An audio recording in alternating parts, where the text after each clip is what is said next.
మన దేశంలో ఇకపై ఉగ్రవాదానికి తెగబడితే మరణానికి సిద్ధమవ్వాల్సిందేనా? టెర్రరిజానికి మద్దతు పలికినా ఆ కార్యకలాపాల్లో పాల్గొన్న ప్రాణాలపై ఆశ వదులుకోవాల్సిందేనా అంటే ఖచ్చితంగా అవుననే చెప్పాలి. అహ్మదాబాద్లో 2008లో ఉగ్రదాడులు చేసిన దోషులకు మంగళవారం గుజరాత్ హైకోర్టు ఇదే శిక్ష వేసింది. టెర్రరిస్టులకు ఉరే సరి. 18 ఏళ్ల నాటి కేసులో గుజరాత్ హైకోర్టు తీర్పు.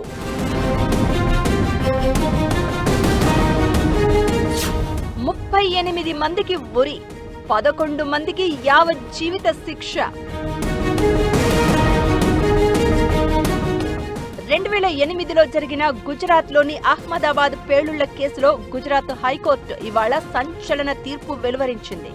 ఈ కేసులో నిందితులుగా ఉన్న 38 మందికి కింది కోర్టు విధించిన ఉరి శిక్షను సమర్థించింది. అలాగే 11 మందికి యావజ్జీవ శిక్ష కూడా విధించింది. 2008లో జరిగిన ఈ పేలుళ్లలో 56 మంది చనిపోయారు. దీనిపై సుదీర్ఘంగా దర్యాప్తు జరిపిన ఏజెన్సీలు ఇచ్చిన సమాచారం ఆధారంగా కోర్టు మంగళవారం ఈ తీర్పు వెలువరించింది. ఒకే కేసులో 38 మందికి మరణశిక్ష విధించడం అనేది దేశ చరిత్రలోనే ఇదే మొదటిసారి. 2008 జూలై 26న అహ్మదాబాద్లో రాష్ట్ర ప్రభుత్వ ఆధ్వర్యంలోని సివిల్ ఆసుపత్రి, అహ్మదాబాద్ మున్సిపల్ కార్పొరేషన్ నిర్వహించే ఎల్జీ ఆసుపత్రి, బస్సులు, పార్క్ చేసిన సైకిళ్లు, కార్లు, ఇతర ప్రదేశాలతో సహా పలు చోట్ల బాంబు పేలుళ్లు జరిగాయి. వీటిలో మొత్తం 56 మంది మృత్యువాత పడ్డారు. ఈ కేసును విచారించిన అహ్మదాబాద్ స్థానిక కోర్టు 38 మందికి మరణశిక్ష విధించింది. అలాగే 11 మందికి జీవిత ఖైదు విధించింది.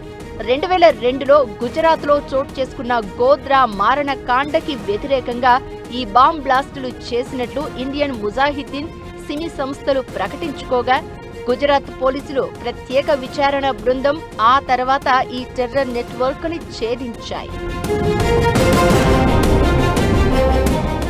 అహ్మదాబాద్ పేలుళ్లలో మరణించిన వారి కుటుంబాలకు ఒక్కొక్కరికి 1,00,000, తీవ్రంగా గాయపడిన బాధితులకు ఒక్కొక్కరికి 50,000, స్వల్ప గాయాలైన వారికి ఒక్కొక్కరికి 25,000 చొప్పున పరిహారం చెల్లించాలని ట్రయల్ కోర్టు ఆదేశించింది.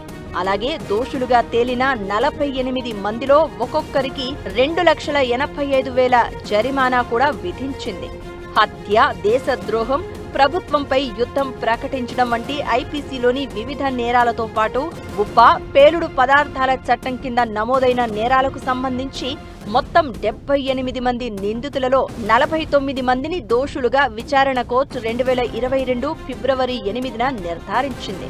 వీటిని హైకోర్టు సమర్థిస్తూ తీర్పు ఇచ్చింది.